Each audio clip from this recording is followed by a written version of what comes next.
তো আমরা আর 1-2 minute wait করি, হ্যাঁ, করে শুরু করি।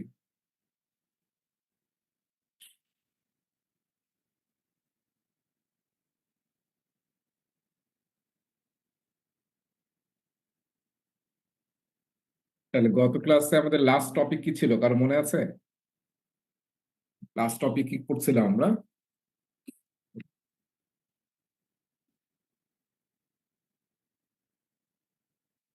আমরা পড়ছিলাম না, টাকম্যান্স একটা পড়ছিলাম না, টাকম্যান্স টিম ডেভেলপমেন্ট।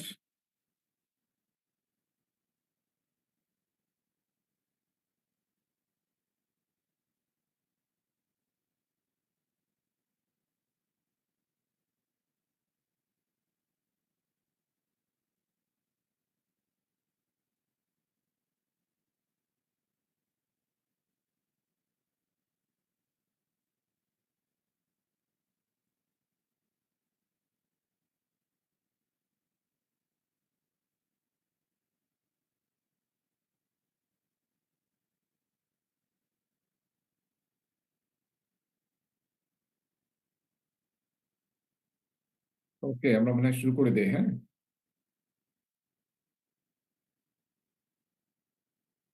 তো আমাদের কি সিআর জয়েন করেছে?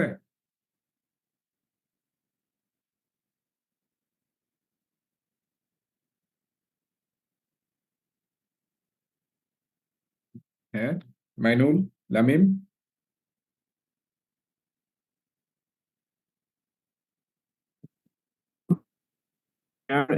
জয়েন করি।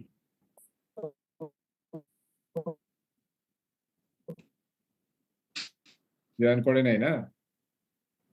আচ্ছা, কি অবস্থা ইওর নেট?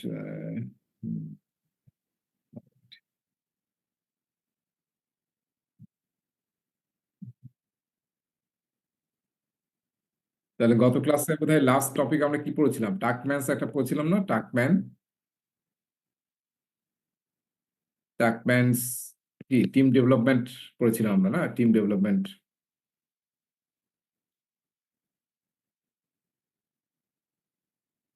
টাকম্যানের টিম ডেভেলপমেন্ট নিয়ে আমরা পড়েছিলাম, টিম ডেভেলপমেন্ট স্টেজ। জি স্যার। কার মনে আছে? পারফর্মিং, নর্মিং এগুলো স্যার। পারফর্মিং, হ্যাঁ, অ্যাডজুরিং, নর্মিং। রাইট।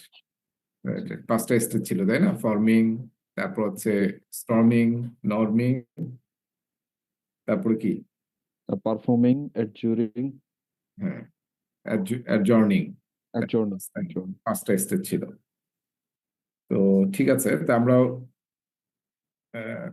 গত ক্লাসে আসলে টিম নিয়ে আলোচনা করছিলাম যে শুরুর দিকে আমাদের স্টেক হোল্ডার করতে হয়, কমিউনিকেশন প্ল্যান করতে হয় এবং টিমকে ফর্ম করতে হয়। এখন আসলে আমরা যে টপিকটা নিয়ে আলোচনা করছি, আমরা একটু সিরিয়ালি যাচ্ছি আর কি। এখন আমরা কি করব, আমরা আসলে প্রজেক্টের স্কোপ নিয়ে কাজ করব। Scope of work, scope of work, আমরা প্রজেক্টে কি করতে চাই এবং এই এই কাজটা করতে, আমাদের প্রজেক্টের সব কাজগুলো করতে কত সময় লাগবে এবং কত টাকা পয়সা লাগবে। এই তিনটা খুবই ইম্পর্টেন্ট বিষয়, তাই না, প্রজেক্টের? আমরা শুরুর দিকে কোথাও বোধহয় আলোচনা করছিলাম যে প্রজেক্টে আসলে আয়রন ট্রায়াঙ্গেল বলে একটা বিষয় আছে, তাই না? আয়রন ট্রায়াঙ্গেল, যেখানে স্কোপ, স্কেডিউল এবং কি কস্ট থাকে, তাই না? কস্টের সাথে অনেকে স্লাস দিয়ে রিসোর্স লাগে, কারণ হচ্ছে রিসোর্স থেকেই কস্টটা আসলে জেনারেট হয়। আর মাঝখানে আমরা কি লিখি? অনেকে বলে যে কোয়ালিটি, আবার আপনার কনস্ট্রাকশন প্রজেক্টে সেফটি স্যার। কোয়ালিটি আর সেফটি। রাইট। এই জিনিসগুলো আমরা আগে থেকে জানি। তো আমরা আসলে শিডিউলটা শেষ করলে আমরা আসলে একটা একটা ছোট পরীক্ষা নেওয়া দরকার, আমাদের সিটি নেওয়া দরকার, ক্লাস টেস্ট। কারণ মিনিমাম 2টা নিতে চেয়েছিলাম, অনেকে পরীক্ষা দেয় নাই বা কেউ খারাপ করেছে। তো আমরা শিডিউলটা হয়ে গেলে আমরা একটা ক্লাস টেস্ট নেব। ওকে, তাহলে আমাদের আজকে ক্লাসের এজেন্ডা হচ্ছে এই টপিকগুলো। প্রথমে স্কোপ নিয়ে আলোচনা করব, তারপর আমরা শিডিউলিং নিয়ে আলোচনা করব। স্কোপ, প্রজেক্টের স্কোপ মানে হচ্ছে, স্কোপের মেইন ফোকাসটা হচ্ছে যে আমাদের বাউন্ডারি সেট করা। হ্যাঁ, বাউন্ডারি সেট করা মানে, হ্যাঁ, প্রজেক্টের মধ্যে কি কাজ আর প্রজেক্টের বাইরে কি কাজ, সেই, হ্যাঁ, বাউন্ডারিটা সেট করা। যে কাজগুলো বাউন্ডারির ভিতরে থাকবে সেগুলি আমরা করব, এর বাইরের কাজগুলো আসলে আমরা করব না। এই স্কোপকে আসলে আমরা বলি হচ্ছে স্কোপ অফ ওয়ার্ক, আমাদের প্রজেক্টের কাজটা কি। হুম? তো আমরা প্রজেক্টে কি করব, এটা আসলে শুরু হয় এইভাবে, এই কয়েকটা স্টেপ ফলো করা হয় প্রজেক্টের স্কোপটাকে বোঝার জন্য বা আইডেন্টিফাই করার জন্য। 1 নম্বর যে কাজটা করা হয় সেটা হচ্ছে আমরা যাদের জন্য কাজটা করতেছি, যে ক্লায়েন্টের জন্য বা কাস্টমারের জন্য কাজটা করতেছি, তার কাছ থেকে রিকোয়ারমেন্ট গুলোকে কালেক্ট করা, যে সে কি চায়। যেমন কেউ যদি একটা বাড়ি বানাতে চায়, তাহলে সে বাড়িতে কি কি জিনিস চাচ্ছে, কয়তলা বাড়ি হবে, কত স্কোয়ার ফিট করে হবে, এক একটা ফ্লোরে কয়টা রুম হবে, কয়টা টয়লেট হবে, কয়টা বারান্দা হবে। এই যে জিনিসগুলো, এগুলোকে আমরা বলতেছি রিকোয়ারমেন্ট। রিকোয়ারমেন্ট নর্মালি আসে হচ্ছে ক্লায়েন্টের কাছ থেকে, ক্লায়েন্ট কি চাচ্ছে। ঠিক আছে। আর ডিফাইন, এরপরের যে স্টেপটা আমরা 2 নম্বর স্টেপ, সেটা হচ্ছে ডিফাইন স্কোপ। ডিফাইন স্কোপটা মানে হচ্ছে কাস্টমারের ওই রিকোয়ারমেন্টটা দেওয়ার জন্য কি কি কাজ আমাদেরকে করতে হবে, সেটাকে আমরা বলি ডিফাইন স্কোপ। এখান থেকে আসলে প্রজেক্টের স্কোপটা ফাইনালাইজ হয় বা স্কোপ অফ ওয়ার্কটা ফাইনালাইজ হয়। আর তারপরে আমরা যে কাজটা করি সেটা হচ্ছে ডাব্লিউবিএস করি। ডাব্লিউবিএস মানে হচ্ছে work breakdown structure. Work breakdown structure মানে আমরা প্রজেক্টে যে স্কোপটা ফাইনালাইজ করলাম, সেই স্কোপটাকে ডেলিভারি দেওয়ার জন্য আমরা স্মলার ম্যানেজেবল কম্পোনেন্টে কাজগুলোকে ভাগ করি আমাদের নিজেদের কাজের সুবিধার জন্য। সেটাকে বলা হয় ডাব্লিউবিএস, ওয়ার্ক ব্রেকডাউন স্ট্রাকচার। আর এরপরে যে 2টা কাজ দেখতেছি, তাহলে এই পর্যন্ত আমরা আসলে প্ল্যানিং করি। হ্যাঁ, এগুলো আমাদের প্ল্যানিং এর কাজ। তো আমাদের কনস্ট্রাকশন প্রজেক্টে আমরা যখন একটু আলোচনা করবো সামনে, তখন দেখবি যে আসলে কনস্ট্রাকশন প্রজেক্টে আমরা আসলে স্কোপ অফ ওয়ার্ক বলতে কি বুঝি এবং কি কি জিনিস সেখানে থাকে। হ্যাঁ, আমি আলোচনা করব। এরপরে যে 2টা জিনিস, একটা হচ্ছে কন্ট্রোল স্কোপ। তার মানে কাস্টমার যে কাজটা চেয়েছে আমার কাছে এবং সেটা দেওয়ার জন্য যে আমি কাজগুলো করব, সেটা যাতে আমরা কন্ট্রোল করি, মানে চেঞ্জ না আসে। যদি চেঞ্জ আসে তাহলে কিন্তু কাজের সব জায়গায় ইম্প্যাক্ট করবে। আমার যদি স্কোপ চেঞ্জ হয়ে যায়, বা ক্লায়েন্ট বলছিল 4 তলা বাড়ি চাই,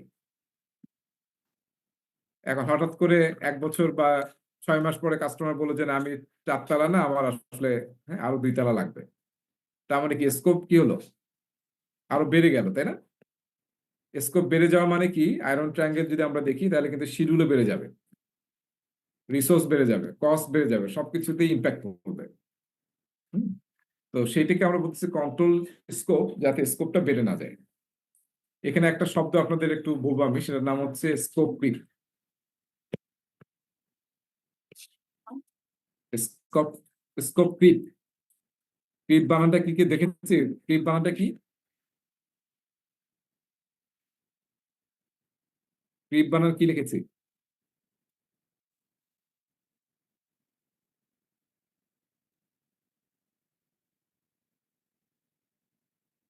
স্যার এটা কি sir C R double E P লিখছেন স্যার? সিআর, সিআর আর ডাবল ই। Double E P. হ্যাঁ, তার মানে ক্রিপ। হ্যাঁ, স্কোপ ক্রিপ। স্কোপ ক্রিপ মানে হচ্ছে যে আসলে, মানে এমনি আপাত দৃষ্টিতে মনে হয় যে আসলে স্কোপটা খুব সামান্য অ্যাড হয়েছে বা এক্সট্রা করা হচ্ছে, কিন্তু আসলে এটা আসলে অনেক বড়, একটা জায়ান্ট হয়ে গেছে, মনস্টার হয়ে গেছে। তার সেটা কিরকম? স্কোপ ক্রিপটা আসলে আনকন্ট্রোল চেঞ্জকে বলা হয় স্কোপ ক্রিপিং, আনকন্ট্রোল চেঞ্জ। তার মানে হচ্ছে আপনার ক্লায়েন্ট আপনাকে বলেছে যে আমি একটু সামান্য চেঞ্জ চাই। আপনি ভাবলেন যে চেঞ্জটা তো খুব ছোট, আমি কোনো অ্যানালাইসিস না করে আপনি বললেন যে আচ্ছা ঠিক আছে, এটা আমি করে দেবো। এখন এটা করতে গিয়ে দেখা গেল বড় আর একটা জায়গায় এটার ইম্প্যাক্ট করছে, এবং এটা চেঞ্জের কারণে এখানেও চেঞ্জ করতে হচ্ছে। আবার এইটা ঠিক করতে গিয়ে দেখা গেল আরো একটা বড় জায়গায় এর ইম্প্যাক্ট আছে। ঠিক আছে, তাহলে আবার এখানে কাজ করতে হচ্ছে।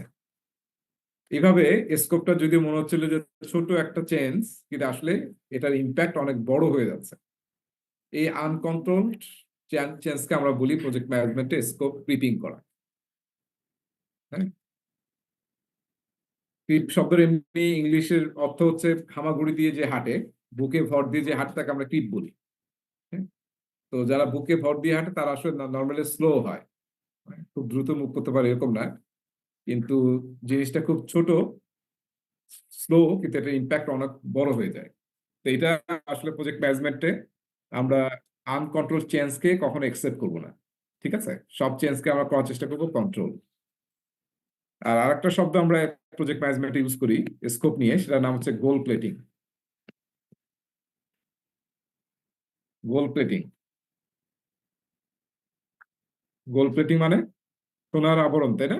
সোনা দিয়ে আমরা কাভার করেছি এরকম। তার মানে এটা ব্যাপারটা হচ্ছে এরকম, কাস্টমার আমার কাছে একটুক চেয়েছিল, এখন আমি ইচ্ছা করে কাস্টমারকে আরো বাড়ায় দিলাম, প্লেট করে দিলাম, এক্সট্রা দিলাম, যেটা কাস্টমার চায় নাই। এই কাজটাকে বলা হয় গোল প্লেটিং। বুঝতে পেরেছি? যতটুক চাইছে তার চেয়ে আমি বেশি দেওয়ার চেষ্টা করলাম, তাহলে একটু বেশি দিলে কি শিডিউল, কস্ট, টাইমে ইম্প্যাক্ট করবে না? যদি আমরা এক্সট্রা দেই আননেসারি। অনেকে দেখি বারবার ডিসকানেক্ট হয়ে যাচ্ছে,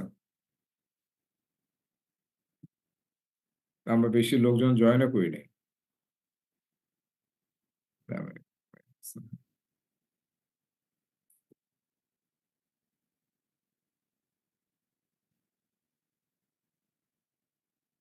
ওকে, তবে একটা জিনিস এখানে দেখেন যে কন্ট্রোল স্কোপ যেটা, সেটা আসলে আমরা করি হচ্ছে টিম করে এই কাজটা, হ্যাঁ, টিম করে। আর ভ্যালিডেট স্কোপ এটা হচ্ছে কাস্টমারকে দিয়ে ভ্যালিডেট করায় নেওয়া, ক্লায়েন্টকে দিয়ে, যে আমাদের কাজটা as per his or her requirement আমরা ডেলিভারি দিতে পেরেছি কিনা, সেটাকে আমরা বলি ভ্যালিডেট স্কোপ। তাহলে ভ্যালিডেট স্কোপটা করা হয় কাস্টমারকে ইনভলভ করে, কাস্টমার এটাকে অ্যাকসেপ্ট করে। হ্যাঁ, এটা আমার মনে হয় দরকার নেই আপনাদের। আচ্ছা, আমরা একটু এখানে আসি যে আমরা যখন রিকোয়ারমেন্ট কালেক্ট করবো কাস্টমারের কাছ থেকে, হ্যাঁ, তখন আসলে কাস্টমারের যে যে ফিচার ফাংশনালিটি চাচ্ছে, যে যে কাজ চাচ্ছে, সেটা আমরা আইডেন্টিফাই করবো এইভাবে ক্যাটাগরিক্যালি।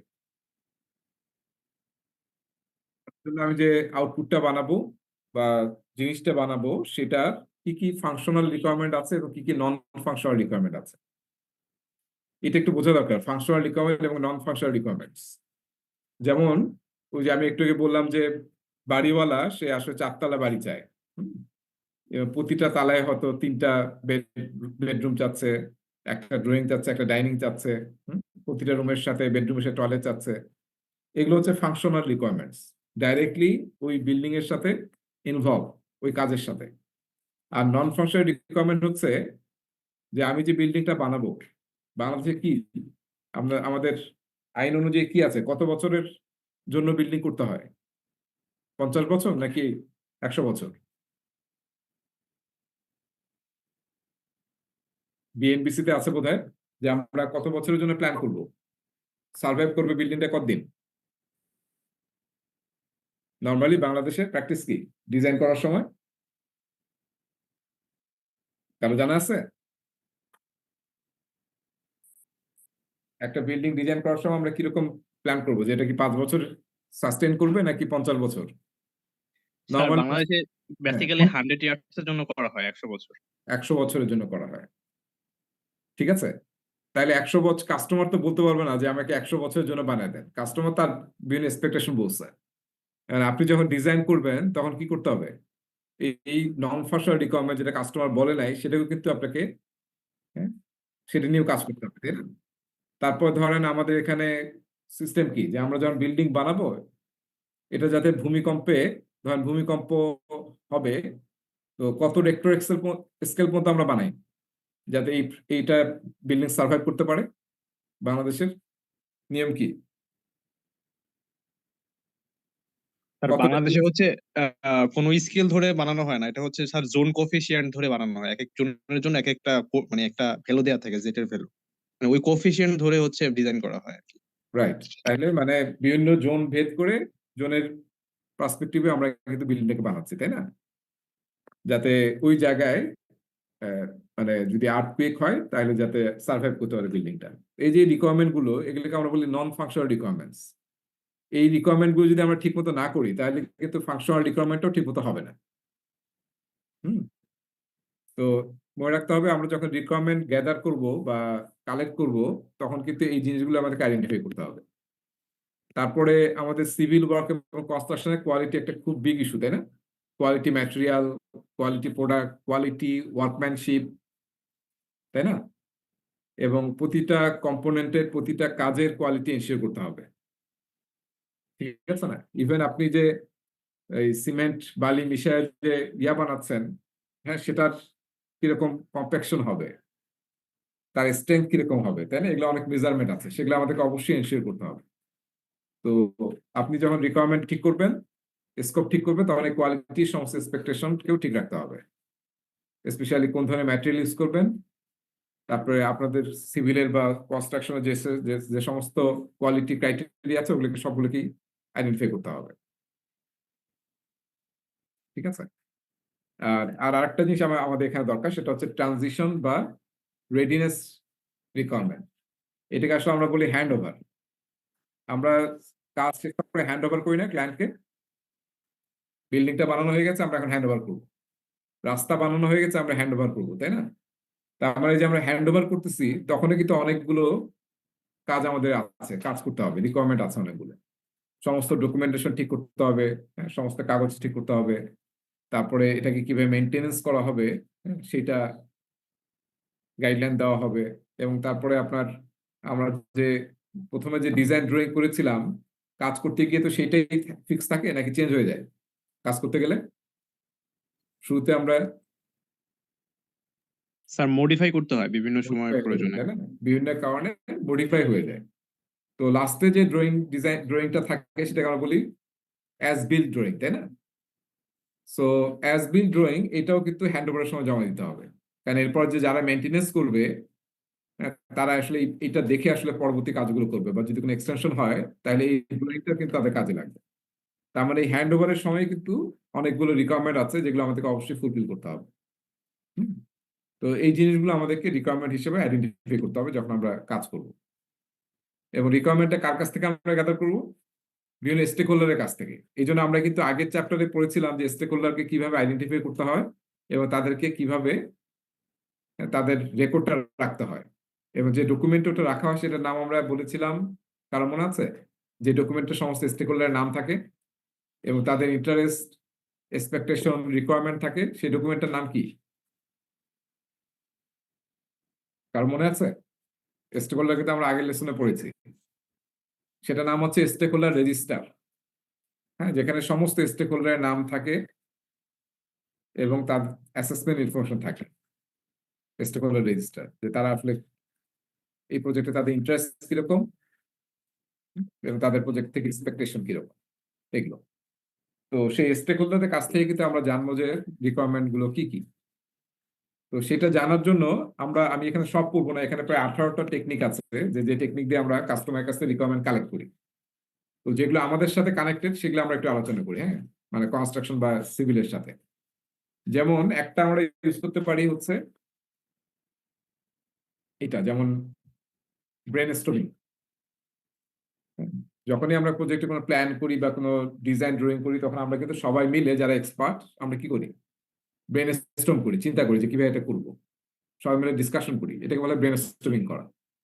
আর কাস্টমারের সাথে ইন্টারভিউ করা, কাস্টমারকে জিজ্ঞাসা করা সে কি চায়, সেটা হচ্ছে ইন্টারভিউ। এটা একটা টুল যেটা দিয়ে আমরা কাস্টমার রিকোয়ারমেন্টকে বোঝার চেষ্টা করি। আর আরেকটা টুল নিয়ে আমরা কথা বলবো, সেটা হচ্ছে কোশ্চেনিয়ার এন্ড সার্ভে। আমরা সেট অফ কোশ্চেনিয়ার বানাতে পারি এবং সেই কোশ্চেন জিজ্ঞাসা করে আমরা কাস্টমারের কাছ থেকে বা ক্লায়েন্টের কাছ থেকে তার রিকোয়ারমেন্টটা বুঝতে পারি। এটা বলে কোশ্চেনিয়ার এন্ড সার্ভে। বেঞ্চমার্কিং এটা কি জিনিস? কারো কোনো আইডিয়া আছে হোয়াট ইজ বেঞ্চমার্কিং? আর কোনো কিছু মানে করার আগে একটা মানে আমরা নির্দিষ্ট একটা মানে উদাহরণস্বরূপ একটা কিছু ফিক্সড করে রাখি যে এইটার মতো আমাদের সদৃশ্য স্বরূপ বানাইতে হবে বা করতে হবে। হ্যাঁ, বা ধরেন মানে সার্ভিং এর সময় এটা বেশি কাজে লাগে স্যার, কোনো একটা জায়গার ডিস্টেন্স মাপার সময় আমরা একটা বেঞ্চমার্ক ফিক্স করে নিই যে এই বেঞ্চমার্কের তুলনায় উচ্চতা কত বা দূরত্ব কত, এরকম। Right right.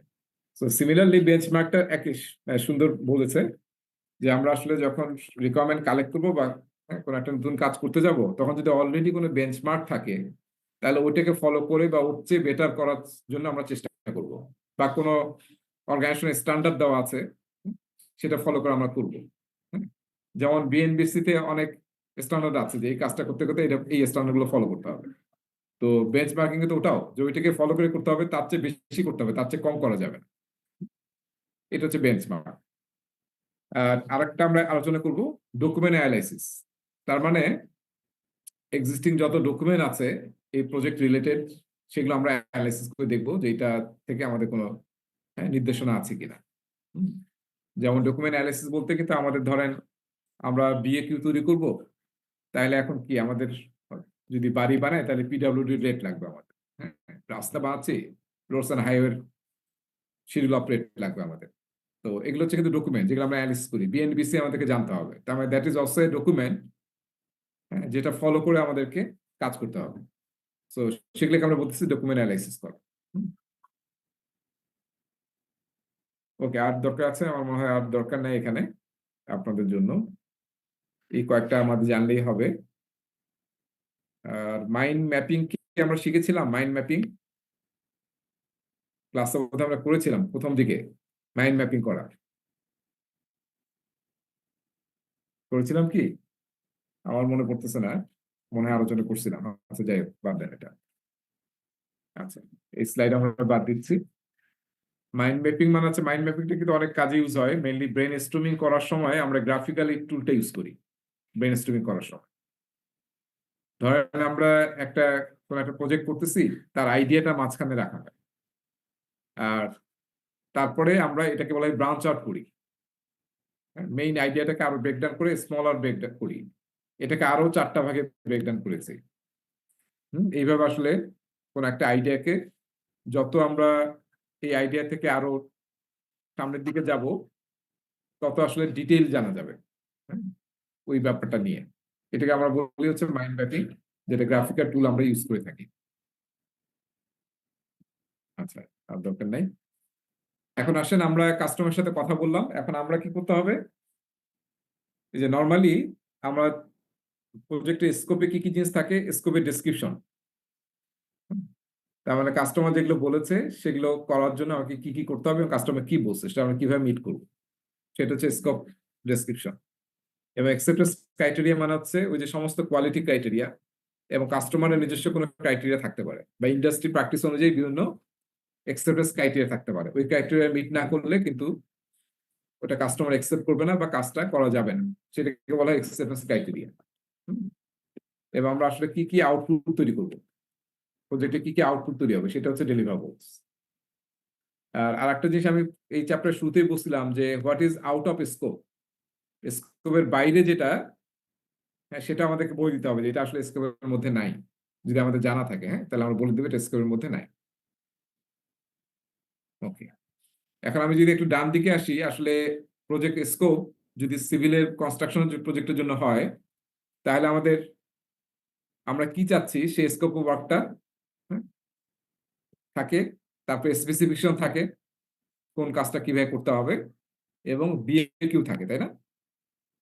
যখন আপনার কনস্ট্রাকশন কাজ করবেন, বিএকিউ, সিভিল ওয়ার্কস এর বিএকিউ, প্লাম্বিং ওয়ার্কস এর, আমরা যেহেতু বিল্ডিং এর কথা বলি, ফর এক্সাম্পল একটা বিল্ডিং এর electrification works, fire detection system, fire protection works. এবং আরেকটা খুব ইম্পর্টেন্ট এখন হচ্ছে এনভায়রনমেন্ট ম্যানেজমেন্ট প্ল্যান, যে আমি যে কাজটা করতেছি যাতে সোশ্যাল এবং এনভায়রনমেন্টের ইম্প্যাক্টটা কম থাকে, তার জন্য আমাকে যদি কোনো টাকা পয়সা লাগে। এবং আমাদের কনস্ট্রাকশন প্রজেক্টে এই দুইটা দিয়ে আসলে নরমাল শুরু হয়, তাই না? আর্কিটেকচার ড্রয়িং দিয়ে এবং স্ট্রাকচার ড্রয়িং দিয়ে। সো এই সবগুলো কি আসলে বলা হচ্ছে আমাদের প্রজেক্টের স্কোপ। কনস্ট্রাকশন প্রজেক্টের ক্ষেত্রে আমরা এটা একটা বিল্ডিং এর কথা বলেছি, ঠিক আছে? তো আপনাদের সুবিধা হচ্ছে যে কনস্ট্রাকশন প্রজেক্টে কিন্তু বেশিরভাগই যেমন স্পেসিফিকেশন গুলো অলরেডি পাবলিশড। রাস্তার স্পেসিফিকেশন চাচ্ছেন, এটা দেখবেন যে রোডস এন্ড হাইওয়ে আছে, পিডব্লিউডির স্পেসিফিকেশন দেখে আপনি বিল্ডিং বানানোর জন্য অনেক কিছু পেয়ে যাবেন। সো সেই স্পেসিফিকেশন গুলোই হচ্ছে আমাদের স্কোপ অফ ওয়ার্কের পার্ট। বিএকিউর মধ্যেও ডিটেইল বলা থাকে না, কোন কাজের জন্য কোন আইটেমটা লাগবে, কি কোয়ালিটির লাগবে, কি পরিমাণ লাগবে, সেটা আমরা কিন্তু এখান থেকে বিএকিউ থেকে পেয়ে যাই। এই সবগুলো মিলে হচ্ছে আমাদের কনস্ট্রাকশন প্রজেক্টে আমরা এটাকে বলি প্রজেক্টের স্কোপ। এটার উপর বেস করে আমরা কাজগুলো করব। এখন এই যে আমরা স্কোপটা ফাইন্ড আউট করলাম, এখন স্কোপটা ফাইন্ড আউট করার পরে আমরা এই পুরো স্কোপটাকে এক্সিকিউট করার জন্য আমরা কাজগুলোকে ভেঙে স্মলার কম্পোনেন্ট তৈরি করি। এটাকে বলা হয় ডাব্লিউবিএস, ওয়ার্ক ব্রেকডাউন স্ট্রাকচার। এবং এটা কিসের সাইন? হার্ট নাকি, তাই না? স্যার তার মানে আমরা কিন্তু ডাব্লিউবিএস কে বলা হয় প্রজেক্ট ম্যানেজমেন্টের হার্ট। যদি ডাব্লিউবিএস ঠিক মতো না করা হয় তাহলে আসলে প্রজেক্টের এরপরে যে আমরা শিডিউলিং করব, বাজেটিং করব, সবকিছু উল্টাপাল্টা হয়ে যাবে যদি আমরা ডাব্লিউবিএস টা ঠিক মতো না করি। ডাব্লিউবিএস মানে কি? ওয়ার্ক প্রজেক্টের স্কোপটাকে ব্রেকডাউন করে আমরা স্মলার ম্যানেজেবল কম্পোনেন্ট তৈরি করি, যাতে আমাদের কাজ করতে সুবিধা হয়। তো আমরা মুখে কথা না বলে যদি একটা এক্সাম্পল দেখি তাহলে আমার মনে হয় বুঝতে সুবিধা হয় যে ডাব্লিউবিএস আসলে কি জিনিস। দেখেন, আমরা একটা ছোট্ট প্রজেক্ট এক্সাম্পল নিয়েছি। প্রজেক্টের নাম হচ্ছে renovation of A residential building. একটা রেসিডেন্সিয়াল বিল্ডিং আমরা রিনোভেট করব, ঠিক আছে? তো এই যে রিনোভেশনের কাজটা, এটাকে আমরা কি করছি, এই কাজটা তো বড়, এই কাজটাকে আমরা ব্রেকডাউন করে দুইটা ভাগে ভাগ করেছি। করা যাবে না? একটা ভাগ করছি এক্সটেরিয়র রিনোভেশন, এক্সটেরিয়রের কাজ বাড়ির বাইরের আশেপাশে, আর একটা হচ্ছে ভিতরের কাজ, ইন্টেরিয়র রিনোভেশন, ঠিক আছে না? তাহলে আমরা এখন বুঝতে পারলাম যে আমাদের প্রজেক্টের দুইটা কাজ, একটা হচ্ছে বাইরের, একটা হচ্ছে ভিতরের। এখন বাইরের কাজ থেকে আমরা আরো ব্রেকডাউন করলাম, কি যে বাইরে আমাদেরকে ল্যান্ডস্কেপিং এর কাজ করতে হবে আর আমাদেরকে বাইরের দেওয়াল পেইন্ট করতে হবে। তাহলে আমরা কিন্তু এই দুইটা স্মলার সাব কম্পোনেন্টে ব্রেকডাউন করলাম। কাকে? এই এক্সটেরিয়রকে, ঠিক আছে? আবার এখন ইন্টেরিয়রকে আসি, এটাকে আমরা আরো স্মলার ব্রেকডাউন করলাম। ভিতরে আমরা কি করব? টাইলস গুলো চেঞ্জ করব, ফ্লোরিং চেঞ্জ করবো। টাইলস গুলো অনেক পুরানো হয়ে গেছে, আমরা নতুন টাইলস লাগাতে চাই। তাহলে ফ্লোরিং এর একটা বড় কাজ আছে, আর হচ্ছে ইন্টেরিয়রের কিছু ডেকোরেশন আমরা চেঞ্জ করব। এই হচ্ছে টোটাল আমার যে রিনোভেশনটা ছিল, সেই পুরা কাজটাকে আমি ব্রেকডাউন করে এরকম স্মলার কম্পোনেন্ট তৈরি করলাম, যাতে আমাদের কাজ করতে সুবিধা হয়। এখন কি কাজ করতে সুবিধা হবে না যখন আমরা ভেঙে ফেললাম? এখন এটা কি সবাই বুঝতে পেরেছি যে আমরা কিভাবে প্রজেক্টটাকে ভেঙে বিভিন্ন লেভেলের স্মলার কম্পোনেন্ট তৈরি করলাম? জি স্যার। এবং লাস্ট লেভেলের যে কম্পোনেন্ট, যার নিচে কি আর কোনো ব্রেকডাউন করেছি আমরা? আর কি ভেঙেছি? না স্যার। ভাঙা হয় নাই। এই যে লাস্ট লেভেলটা, এটাকে আমরা বলি হচ্ছে ওয়ার্ক প্যাকেজ। এটাকে বলা হয় ওয়ার্ক প্যাকেজ। তার মানে এখানে ওয়ার্ক প্যাকেজ কয়টা? এই চারটা। এই প্রজেক্টটাকে ভেঙে আমরা চারটা ওয়ার্ক প্যাকেজ তৈরি করছি। এখন আমি একটু এটা ক্লিয়ার করে দেই, দিয়ে আমি আরেকটু নিচের লেভেলে যেতে চাই। আসলে প্রজেক্ট কি? প্রজেক্ট মানে হচ্ছে কাজ, তাই না? কাজ করতে হবে আমাদের। তো সেই কাজগুলো কি? এই যে ল্যান্ডস্কেপিং এর মধ্যে আসলে কি কি কাজ আছে সেটা কিন্তু আমি এখনো বলি নাই, তাই না? বলছি যে ল্যান্ডস্কেপিং করতে হবে, কিন্তু কিভাবে কি কি কাজ করলে ল্যান্ডস্কেপিং এর কাজ শেষ হবে এটা কিন্তু বলি নাই। পেন্টিং, আমরা বলছি যে পেন্টিং করতে হবে, বাইরের পেন্টিং, কিন্তু পেন্টিং এর ভিতরে কি কি কাজ সেটা বলা হয়নি। এই যে আমি যদি এখন একবার ক্লিক করি, গ্রিন কালারের অনেকগুলো দেখতে পাচ্ছি না আমরা?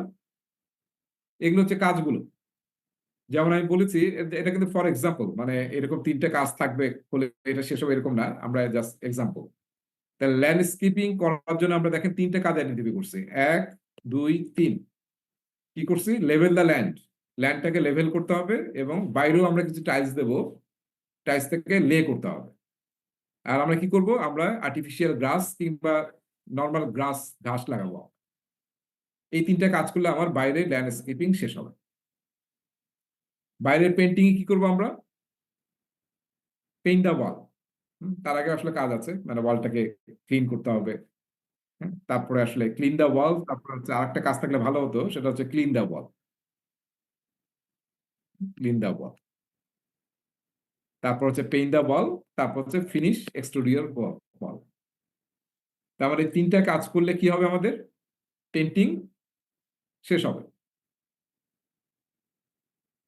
তারপরে ফ্লোরিং এ আসতেছি আমরা। ফ্লোরিং এও আমরা ফর এক্সাম্পল বলেছি যে এই তিনটা কাজ করলে আমাদের ফ্লোরিং শেষ হবে, আর এই তিনটা কাজ করলে আমাদের ইন্টেরিয়রের কাজ শেষ হবে। তার মানে সবাই কি আমি জানি না বুঝতে পারছি কিনা, তার মানে হচ্ছে ওয়ার্ক প্যাকেজকে ব্রেকডাউন করে আমরা কি বানাই? অ্যাক্টিভিটি বা টাস্ক। অ্যাক্টিভিটিস। এবং আসল কাজ কি আমাদের? আসল কাজ কিন্তু এই টাস্ক নিয়ে। তার মানে এই তিনটা টাস্ক যদি আমরা করে ফেলি, তাহলে এটা কি হবে? এই ওয়ার্ক প্যাকেজটা বা ল্যান্ডস্কেপিং কমপ্লিট হবে। যদি এই তিনটা কাজ করে ফেলি আমরা, তাহলে পেইন্টিং এর কাজ শেষ হয়ে যাবে। ঠিক আছে, ফ্লোরিং এর জন্য এই 3টা কাজ করলে ফ্লোরিংটা আমাদের কমপ্লিট হয়ে যাবে। এইভাবে আমরা যদি এটাও 3টা করে ফেলি তাহলে ইন্টেরিয়র শেষ হবে। তার মানে এই 2টা যদি শেষ হয়ে যায় তাহলে কি এক্সটেরিয়র শেষ হয়ে গেল না? এক্সটেরিয়র শেষ হয়ে গেল। এই 2টা যদি শেষ হয়ে যায় এই কাজগুলো করার ফলে, তাহলে কিন্তু আমার ইন্টেরিয়র শেষ হয়ে গেল। তাহলে ইন্টেরিয়র যদি শেষ হয়ে যায়, এক্সটেরিয়র যদি শেষ হয়, তাহলে কি আর প্রজেক্টে কিছু বাকি থাকলো? প্রজেক্টে কিন্তু 100% কমপ্লিট হয়ে গেল। হুম। তাহলে দেখেন আসলে আমরা যদি WBS ঠিক মতো না করি, কাজগুলোকে ব্রেক ডাউন করে, তাহলে আসলে এই কাজগুলো আইডেন্টিফাই করা ডিফিকাল্ট হবে। এই যে আমরা যে সব লাস্টের লেভেলে যে কাজগুলো আইডেন্টিফাই করেছি, এই যে পুরো ছবিটা আমরা দেখতেছি, এই ছবিটাকেই বলা হয় WBS, ওয়ার্ক ব্রেকডাউন স্ট্রাকচার। ঠিক আছে, এটার নামটাই হচ্ছে ওয়ার্ক ব্রেকডাউন স্ট্রাকচার। প্রজেক্টের কাজগুলো আমরা ভেঙে ভেঙে একদম স্মল পর্যায়ে নিয়ে গেলাম, যাতে we can do it easily, we can manage it easily.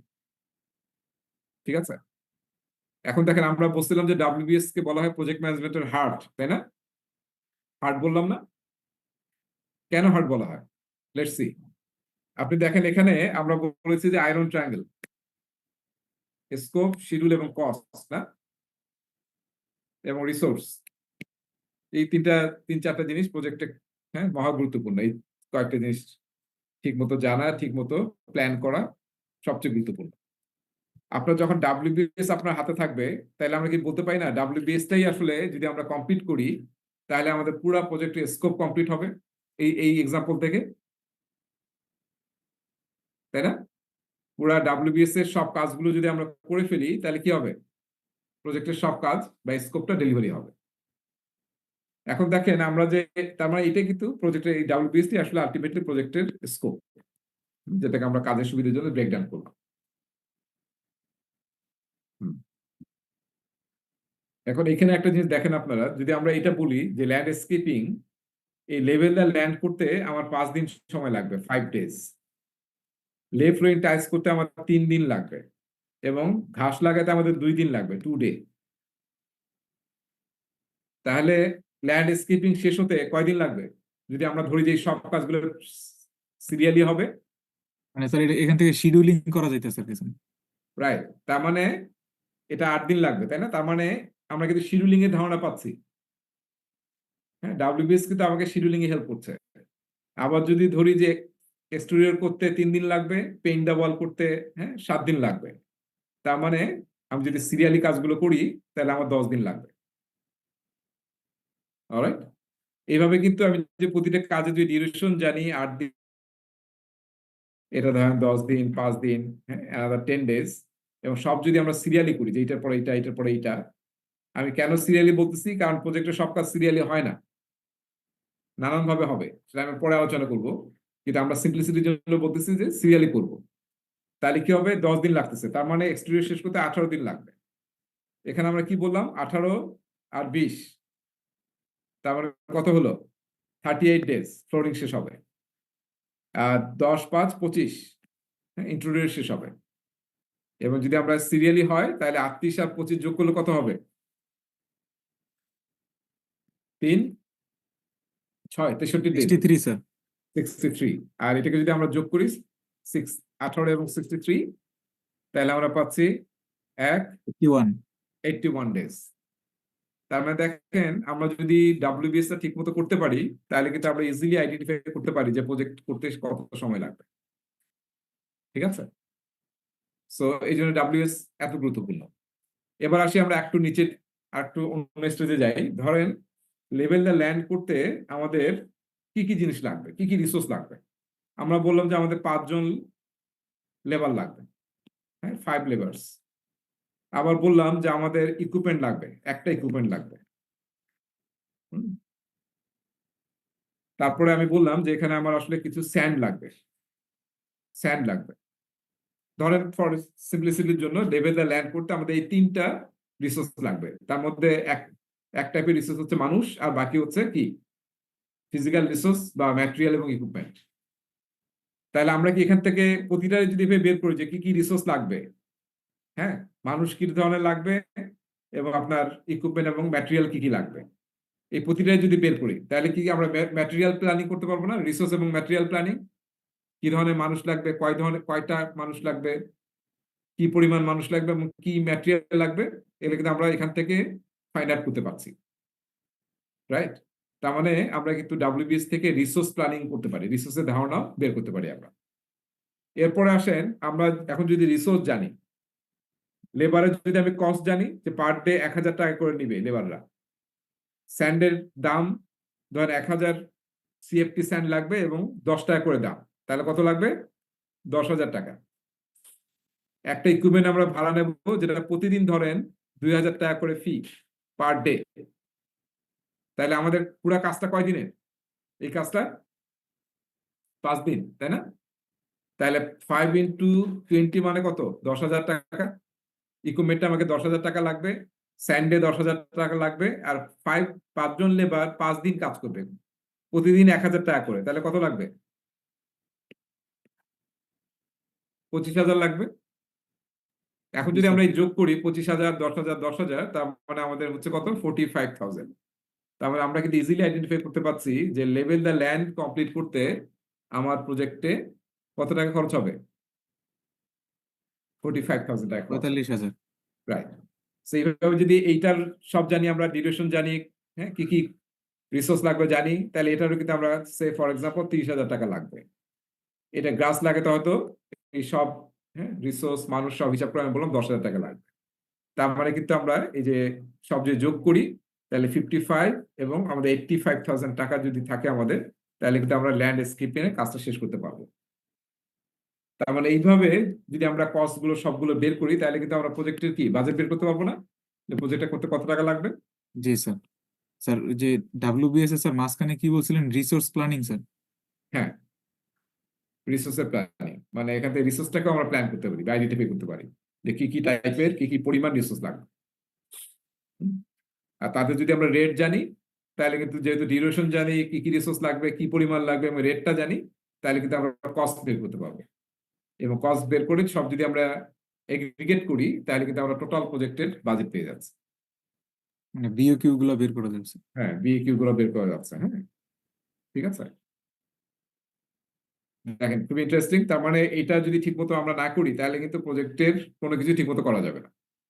এই জন্য সব প্রজেক্টেই WBS কিন্তু ইউজ করা হয়, সেটা যে কোনো ধরনের প্রজেক্ট হোক না কেন, শুধু কনস্ট্রাকশন বা সিভিল না, যে কোনো টাইপের প্রজেক্টেই। আমি যদি এখানে একটা এক্সাম্পল দেই। স্যার বল। আগেরটায় যাওয়া যাবে স্যার একটু? হ্যাঁ, অবশ্যই। স্যার এই যে এখানে WBS এ তো স্যার একটা রেসিডেন্সিয়াল বিল্ডিং এর উদাহরণ দিছেন, হুম তো যার জন্য হচ্ছে স্যার এই যে WBS লেভেল 1 আর লেভেল 2 এই দুইটা লেভেলে ভাগ করা হয়েছে। হুম। আর লাস্টের অ্যাক্টিভিটিস ওটা তো হচ্ছে স্যার হচ্ছে এই যে বললেন প্যাকেজ আর কি। না, প্যাকেজ হচ্ছে এই পর্যন্ত, অ্যাক্টিভিটির আগ পর্যন্ত প্যাকেজ, এগুলো লাস্টের লেভেলটা এইটা, এগুলো হচ্ছে ওয়ার্ক প্যাকেজ। জি sir, work package last level যেটা। তো এখন আমার প্রশ্নটা ছিল স্যার, এটা রেসিডেন্সিয়াল বিল্ডিং এর জন্য এখানে WBS লেভেল 1 আর 2 হয়েছে, এটা কি স্যার অন্যান্য প্রজেক্টের ক্ষেত্রে দুইটা করে লেভেল থাকে না না স্যার? না না না, এটা একটা এক্সাম্পল, খুবই ছোট এক্সাম্পল। হ্যাঁ, আপনার লেভেল আরো বাড়বে কাজের ধরন অনেক অনুযায়ী। বাড়বে। একটা যদি আসলে বিল্ডিং বানান পুরা, আমি একটু পরে দেখাবো, এই যে এখানে আসি, এখানে দেখেন আমাদের নিজস্ব, আমাদেরই একটা প্রজেক্টের বিল্ডিং এর আপনাদের দেখাচ্ছি আমি। দেখছেন কতগুলো কাজ, তাই না? এবং অনেক লেভেল আছে জি, কিন্তু। এটা হচ্ছে প্রজেক্টের নামটা, নামটা নাই, জাস্ট প্রজেক্টের মেইন হেডিং। তার নিচে দেখেন এই যে দেখা যাচ্ছে, বেশি ছোট নাকি না দেখা যাচ্ছে জি আপনার? স্যার দেখা যাচ্ছে জেনারেল এন্ড সাইট হ্যাঁ, ফ্যাসিলিটিস। জেনারেল সাইট ফ্যাসিলিটিস, এইটা একটা কিন্তু ওয়ার্ক প্যাকেজ। তারপরে যে রেগুলার ফন্ট, এগুলো হচ্ছে কাজগুলো, টাস্কগুলো। প্রাইমারি ওয়ার্কস, এটা একটা ওয়ার্ক প্যাকেজ, তার আন্ডারে এগুলো হচ্ছে কাজ। আবার এখানে দেখেন, এখানে কিন্তু অনেক লেভেল আছে। আমাদের স্কিল ডেভেলপমেন্ট সেন্টার, তার মধ্যে আমরা কি করতেছি, সাব স্ট্রাকচার, সুপার স্ট্রাকচার। হ্যাঁ, এটা কিন্তু WBS, এটা একটা WBS লেভেল। তার নিচে কিন্তু আরেকটা আছে, এটাকে আমরা ওয়ার্ক প্যাকেজ বলতেছি। তার নিচে কিন্তু কাজগুলো আছে। হ্যাঁ, সুপার স্ট্রাকচার একটা লেভেল, তার নিচে কিন্তু এগুলো, এই বোল্টটা যেটা লাস্ট বোল্ট, এটাকে আমরা বলতেছি ওয়ার্ক প্যাকেজ। তার আন্ডারে কিন্তু এই কয়েকটা কাজ আছে, ঠিক আছে, কয়েকটা কাজ আছে, দেখছি। এইভাবে কিন্তু আমরা দেখেন একইভাবে কিন্তু ওই ওয়ার্ক প্যাকেজকে ব্রেকডাউন করে আমরা রেগুলার ফন্টে যেগুলো দেখছি এগুলো হচ্ছে কাজ। এবং আমরা এই কাজের কিন্তু দেখেন যে আমরা যারা গ্যান্ট চার্ট আগে ইউজ করেছি বা দেখেছি, যে এই লেংথটা মানে হচ্ছে ডিউরেশন, যেটা এখনো বলা আছে যে এই কাজটা করতে কয়দিন লাগবে। হ্যাঁ, আরসিসি ওয়ার্ক করতে 10 ডেজ লাগবে। তারপর আরসিসি ওয়ার্ক, ড্রপ ওয়াল, ফিন্স, সানশেড এসব করতে 150 দিন লাগবে। স্যার আপনাদের এখানে যে প্রজেক্টটা স্যার, তো হুম। এইটার যে 18 নম্বরে এখানে লেখা আছে সুপার স্ট্রাকচার, হুম। তো এইটা কি স্যার হচ্ছে লেভেল 1 যেটা হ্যাঁ, এখানে এটা হচ্ছে লেভেল 1, আর তার নিচে স্যার গ্রাউন্ড ফ্লোর লেখা, এটা বলতেছেন ওয়ার্ক প্যাকেজ। Work package. তাহলে স্যার এই যে ফার্স্ট ফ্লোর আর সেকেন্ড ফ্লোর এই দুইটার নাম কি হবে স্যার? এটা ওয়ার্ক প্যাকেজ হবে, এইটার আন্ডারের ওয়ার্ক প্যাকেজ, সুপার স্ট্রাকচারের আন্ডারে এই দুইটা হচ্ছে ওয়ার্ক। মানে এখানে 3টা ওয়ার্ক প্যাকেজ আছে আর কি। 3টা ওয়ার্ক প্যাকেজ আছে। জি স্যার। হুম। তো দেখেন, এটা না করে কিন্তু আমরা প্রজেক্ট আসলে করতে পারবো না। এবার এখান থেকে কিন্তু শিডিউলিং বের হয়েছে। এই যে আমরা যখন ডিউরেশন দিয়েছি যে কত সময় লাগবে, স্টার্ট এবং এন্ড ক্যালেন্ডারে অটোমেটিকলি দেওয়া হয়েছে, এবং এর কারণে কিন্তু প্রজেক্টের দেখেন এই যে স্টার্ট হয়েছে হ্যাঁ ডিসেম্বর থেকে, আর শেষ হচ্ছে 2025-এর ডিসেম্বরে। হুম। তো এইভাবে কিন্তু শিডিউলিংটা তৈরি হচ্ছে যে আমাদের বিল্ডিংটা বানাতে কত সময় লাগবে। আর এটা তো মাইক্রোসফট প্রজেক্টে করেছে, এখানেও আসলে কস্টের ইয়াটা নাই। প্রতিটা কাজ করতে যে ম্যাটেরিয়াল লাগবে সেটা কিন্তু এখানে দেওয়া যায়, এবং তার রেট কি পরিমাণ দিলে কিন্তু অটোমেটিকলি কস্টও বের হয়ে যাবে, যে প্রজেক্টটা করতে কত টাকা লাগবে। ঠিক আছে, তাহলে আমরা কি ধারণাটা বুঝতে পেরেছি যে আসলে কি কেন ডাব্লিউবিএস লাগে। এবং যে কোনো প্রজেক্ট খুঁজলেই আপনার, স্পেশালি আপনাদের প্রজেক্টে দেখবেন যে অবশ্যই ডাব্লিউবিএস তৈরি করা হয়েছে, ওয়ার্ক প্যাকেজ আছে, এবং অ্যাক্টিভিটি বা টাস্ক গুলো কিন্তু এইভাবে লিস্টেড করা আছে। ওয়ার্ক প্যাকেজকে আসলে নানাভাবে প্রেজেন্ট করা যায়। আমরা যে প্রেজেন্টেশনটা দেখলাম এটাকে বলা হয় ট্রি স্ট্রাকচার। এটা ট্রি বা হায়ারার্কি, এটাও হায়ারার্কি। এটা একটা এয়ারক্রাফট সিস্টেমের হায়ারার্কি। আর এইটা যেটা আমরা দেখতেছি এটা কিন্তু হায়ারার্কি না, এটা কি বলে, এটাও কিন্তু ওয়ান কাইন্ড অফ ট্রি, কিন্তু এটাকে আমরা বলি আউটলাইন। আউটলাইন করা। মানে এটা কি স্যার এই যে বার শিডিউল টাইপের বা বার চার্ট? না, এই যে এই জায়গাটা, শুধু এই জায়গাটার কথা বলতেছি, এটাকে আউটলাইন বলে। তার মানে এইটার আন্ডারে এইটা একটা ট্যাব দিলে কিরকম হয়, আমরা যে ওয়ার্ডে লিখি না এরকম, ট্যাব দিয়ে তার নিচে লিখি, ট্যাব নিয়ে তার নিচে আবার এটা হচ্ছে এই লেভেলে, আবার লিখি তার নিচে এরকম লিখি, আবার এটা যদি ট্যাব দেই তার নিচে চলে যায়, তাই না? জি স্যার। তো সেটাই কি বলা হচ্ছে আউটলাইন করা। নর্মালি মাইক্রোসফট প্রজেক্টে কিংবা ওয়ার্ডে যখন আমরা প্রেজেন্ট করি বা প্ল্যান করি তখন কিন্তু আসলে এইভাবে করা হয় না। এটা আসলে মেনলি বোঝানোর জন্য। হ্যাঁ, কিন্তু আসলে কাজ বেশিরভাগ জায়গায় এইভাবে করি আমরা। যখনই আমরা ট্যাব দিচ্ছি বা আউটলাইন দিচ্ছি তার মানে সে তার চাইল্ড হয়ে যাচ্ছে।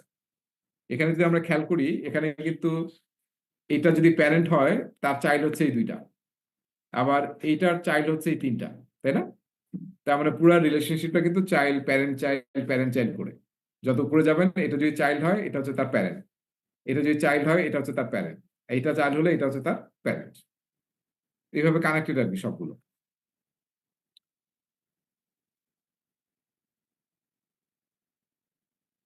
ঠিক আছে, তাহলে এটা হচ্ছে আমাদের ডাব্লিউবিএস ছাড়া আমরা প্রজেক্টের শিডিউলিং, বাজেটিং, রিসোর্স প্ল্যানিং কিছুই করা ঠিক মতো সম্ভব না। যদি এটা না করে করেন তাহলে আসলে অনেক ভুল থাকবে আমাদের প্ল্যানিং এ। হ্যাঁ,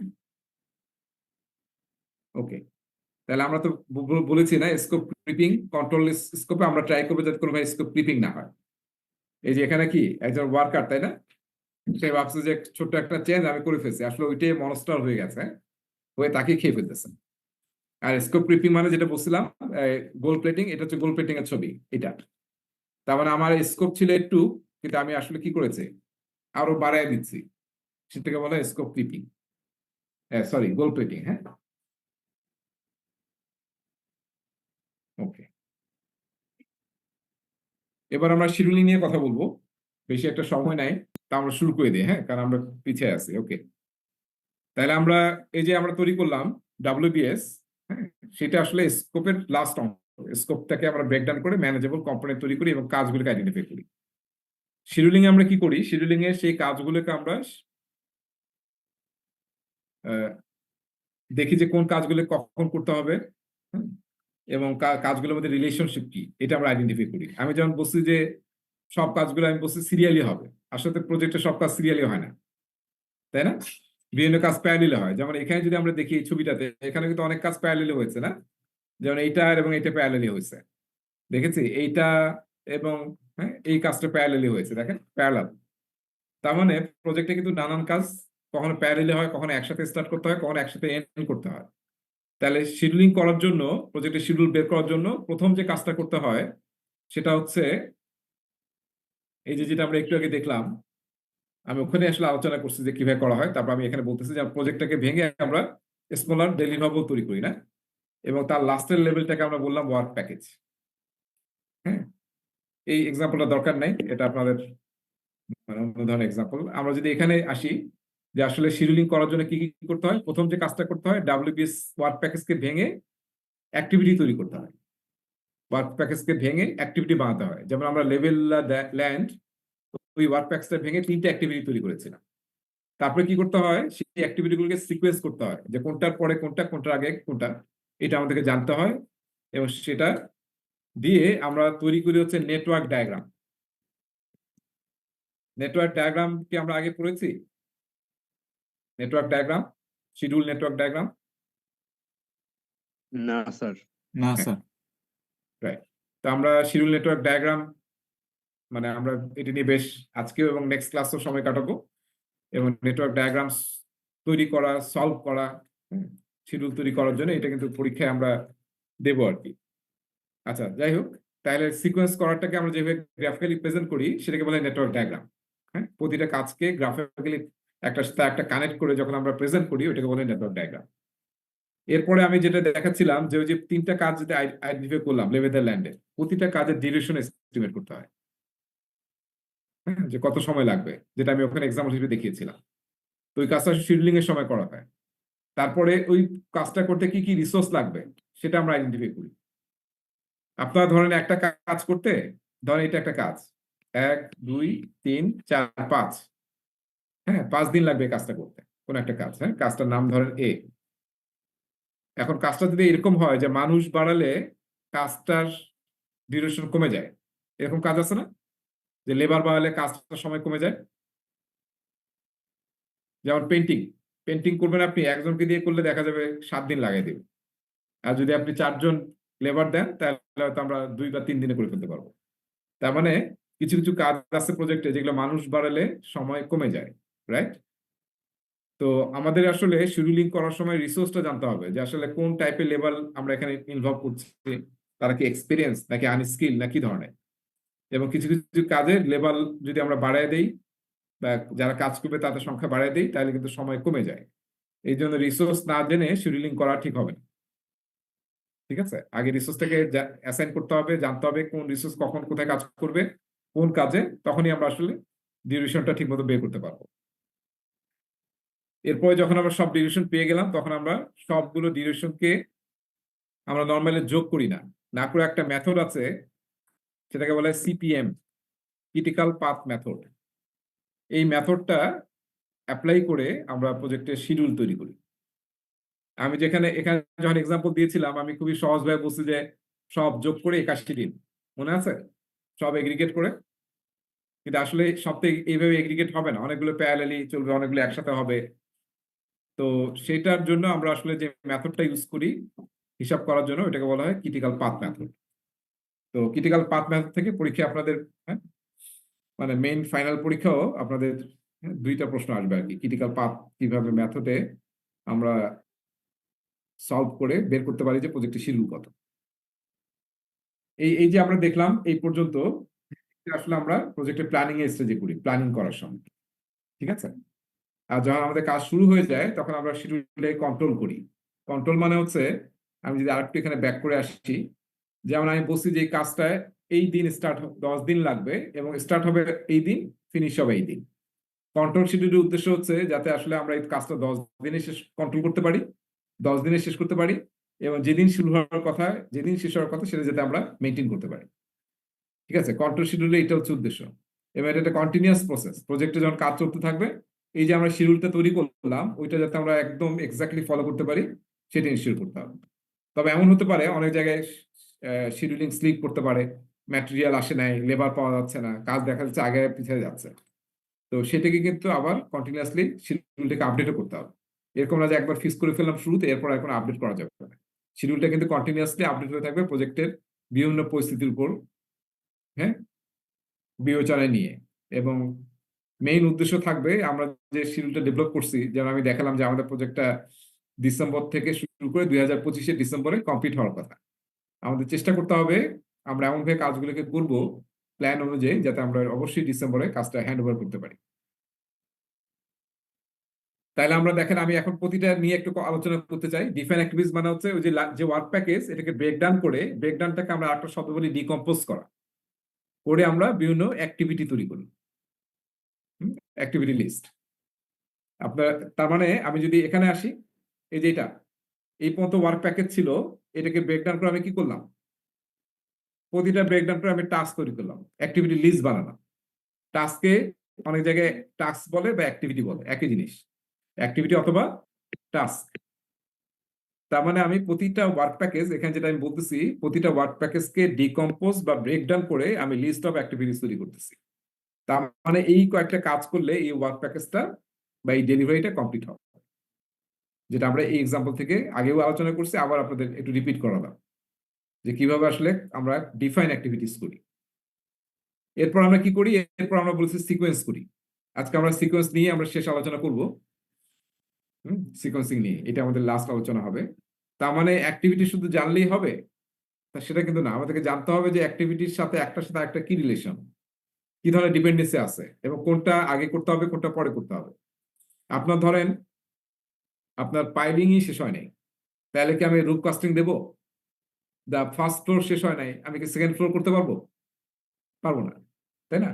তার মানে এই যে ডিপেন্ডেন্সি গুলো আছে একটা কাজের সাথে একটা কাজে, সেটা কিন্তু আমাদেরকে ফাইন্ড আউট করতে হবে, এবং সেই রিলেশনশিপটাকে আমাদেরকে নেটওয়ার্ক ডায়াগ্রামের থ্রুতে দেখাতে হবে।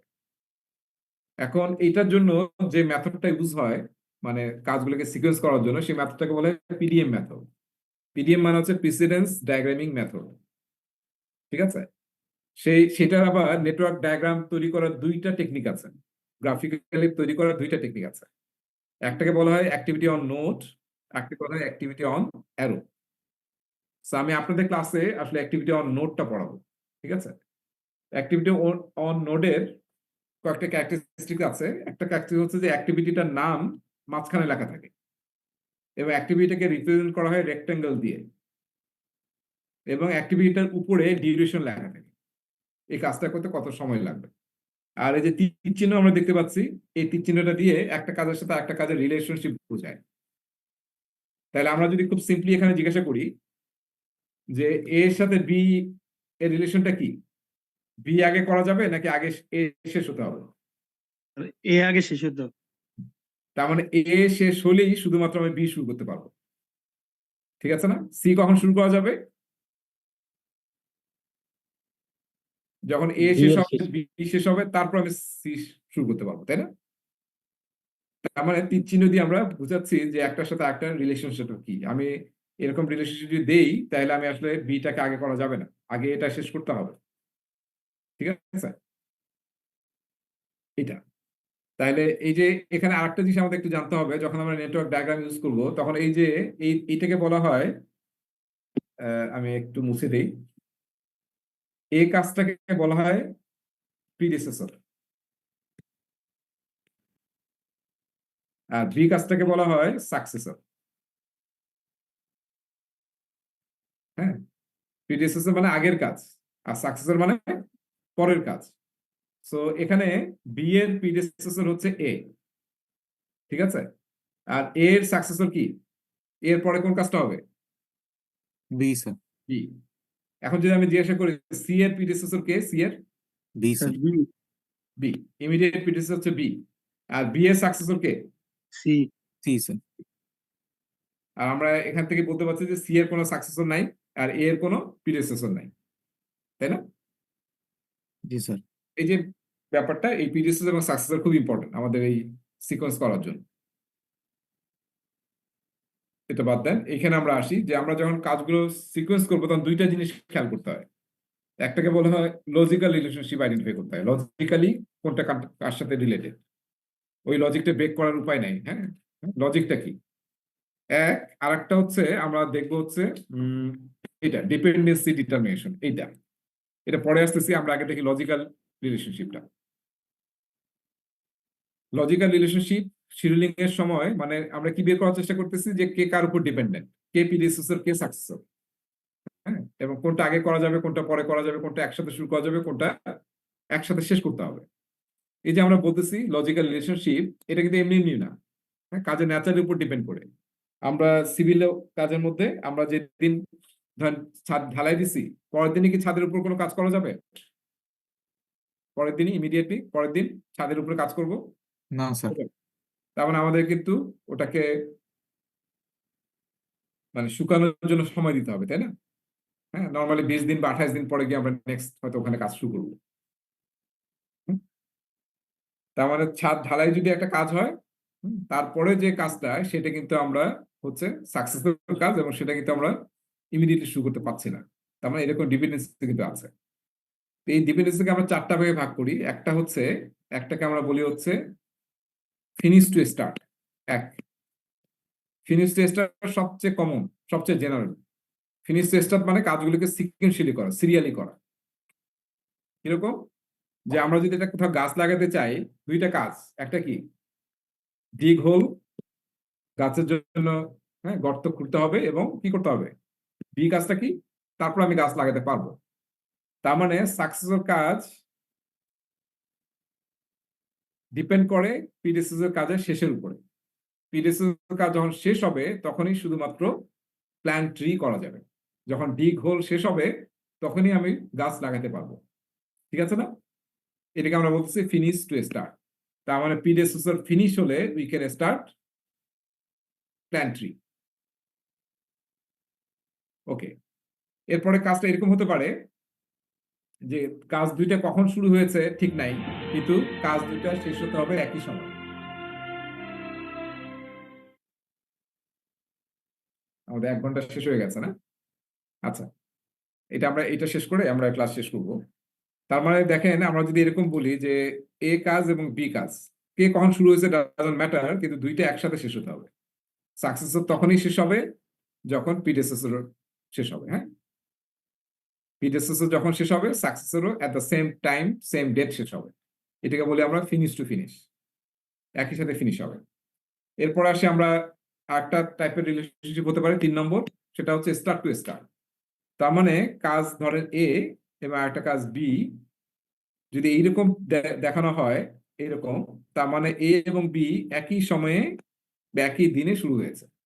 এটাকে বলে স্টার্ট টু স্টার্ট। প্রিডেসেসর যখন স্টার্ট হয়েছে এট the same day successor start হয়েছে। এটাকে বলে আমরা স্টার্ট টু স্টার্ট। তাহলে এই কাজটা করতে যদি ধরেন 3 দিন লাগবে, আর এটা যদি 10 দিন লাগে, হ্যাঁ, তাহলে আমরা যদি ফিনিশ টু স্টার্ট ইউজ করতাম তাহলে কয়দিন লাগতো? যদি ফিনিশ টু স্টার্ট ইউজ করতাম, এটা 3 দিন, এটা 10 দিন,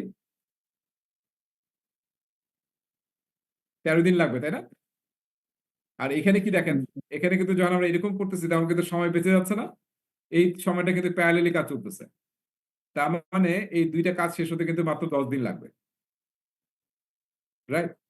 জি তার মানে স্যার। দেখেন এই লজিক্যাল রিলেশনশিপ বোঝা কিন্তু খুব ইম্পর্টেন্ট এই কারণে, কারণ আপনি যখন নিজে প্ল্যান করবেন অ্যাজ এ প্রজেক্ট ম্যানেজার, তখন কিন্তু যদি আমরা এরকম দেখি যে এরকম রিলেশনশিপ করা যাবে স্টার্ট টু স্টার্ট বা ফিনিশ টু ফিনিশ, তাহলে কিন্তু টাইম অনেক সেভ করতে পারবেন আপনি। কিন্তু এই কাজটা আবার করা, তার মানে এই 3 দিন কিন্তু প্যারালালি কাজগুলো চলবে 3 দিন, তারপরে বাকি 7 দিন আবার বি কাজটা শুরু চলবে, কারণ এই কাজ অলরেডি ডান হয়ে গেছে। এইভাবে কিন্তু প্রজেক্টের শিডিউলিং কমানো যায়। হ্যাঁ, স্টার্ট টু স্টার্ট, তারপরে ফিনিশ টু ফিনিশে যেহেতু কাজগুলো প্যারালালি চলতেছে তখন কিন্তু সময়টা কম লাগে। আর আপনার ফিনিশ টু স্টার্ট যেটা সিরিয়ালি করতেছে আমরা, সেটা আসলে সময় বেশি লাগে। ওকে, আর লাস্ট আরেকটা আছে যেটা আসলে এখানে আছে, এটা এটা আসলে আমরা পরে আলোচনা করবো, যেটা একটু উল্টা। সেটা কিরকম, যে আসলে প্রিডেসেসর সাকসেসর কাজটা শুধুমাত্র তখনই শেষ হতে পারবে যখন প্রিডেসেসর কাজটা শুরু হবে।